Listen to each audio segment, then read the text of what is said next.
فَهَزَمُوهُمْ بِإِذْنِ اللَّهِ، تو اس چھوٹے سے لشکر نے اس بڑے لشکر کو اللہ کے حکم سے شکست دے دی۔ وَقَتَلَ داؤد جالوتا، اور داؤد نے جالوت کو قتل کر دیا۔ یہ داؤد کون تھے؟ یہ سیدنا داؤد علیہ السلام ہیں۔ جب جالوت مسلمانوں کے لشکر کے سامنے آیا تو اس نے آ کے مبارز طلب کیا۔ یہ پرانے زمانے میں جنگ کا طریقہ تھا کہ مختلف لشکروں کے سورما جب آمنے سامنے ہوتے تھے تو ان میں سے ہر ایک دوسرے کو چیلنج کرتا تھا اور آ کر کہتا ہے کوئی میرا مقابلہ کرنے والا۔ اب طالوت کفار کی طرف سے تھا تو اس نے آگے چیلنج کیا ہے کوئی مجھ سے مقابلہ کرنے والا۔ جب اس کے جسم کو دیکھا، اس کی طاقت کو دیکھا، پورا کا پورا وہ لوہے میں جکڑا ہوا ہے، سر پہ بھی اس نے خود پہنی ہوئی ہے اور ہتھیاروں سے لیس ہے اور اتنا طاقتور اس کا جسم ہے، تو کسی کی ہمت نہیں ہوئی۔ وہ بار بار اعلان کرتا رہا، کوئی آگے نہیں بڑھا۔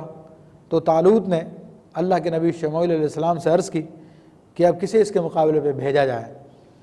تو حضرت شموئیل علیہ السلام نے اللہ تعالیٰ کے حکم سے فرمایا کہ داؤد کو بھیجا جائے۔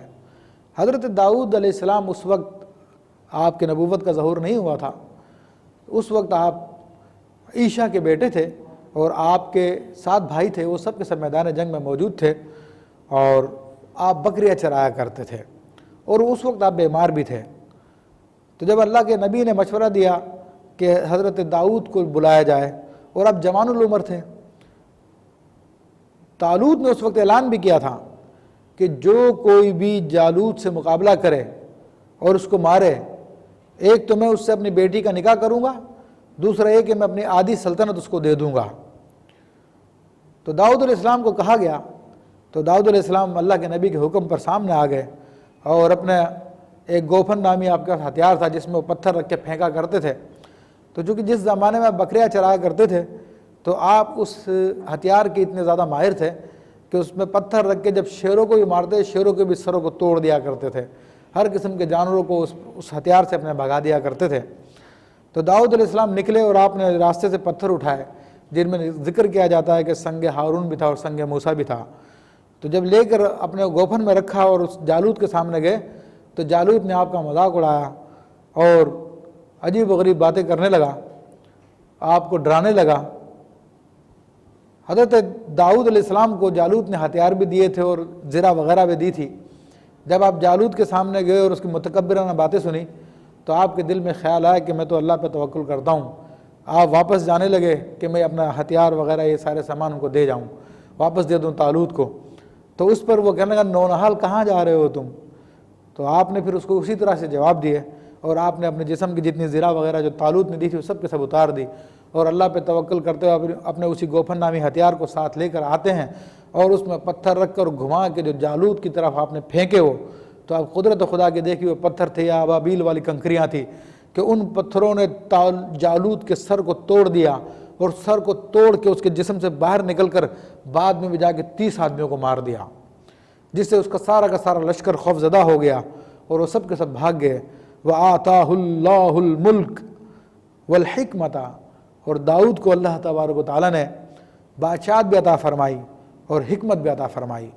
وَعَلَّمَهُ مِمَّا يَشَاءُ، اور ان کو وہ کچھ سکھا دیا جو اللہ تعالیٰ چاہتا تھا، یا یہ کہ ان کو وہ سکھایا جو انہوں نے چاہا۔ وَلَوْلَا دَفْعُ اللَّهِ النَّاسَ بَعْدَهُمْ بِبَعْدٍ لَفَسَدَتِ الْأَرْضُ وَلَكِنَّ اللَّهَ ذُو فَضْلٍ عَلَى الْعَالَمِينَ، اور اگر دفع نہ کرے اللہ تبارک تعالیٰ بعض کو بعض کے ذریعے، بعض انسانوں کو بعض انسانے کے ذریعے، لفسدت الارض، تو زمین میں فساد پیدا ہو جائے، لیکن اللہ تبارک تعالیٰ بہت فضل والا ہے تمام عالمین پر۔ تو بعد میں پھر طالوت کا انتقال ہوا، حضرت داؤد علیہ السلام کو اللہ نے علم بھی عطا فرمایا اور پورے بنی اسرائیل کی بادشاہت بھی عطا فرمائی، اور حضرت داؤد علیہ السلام نے اس خوبی سے تمام معاملات کو نبھایا کہ تمام کے تمام بنی اسرائیل آپ کے گرویدہ ہو گئے۔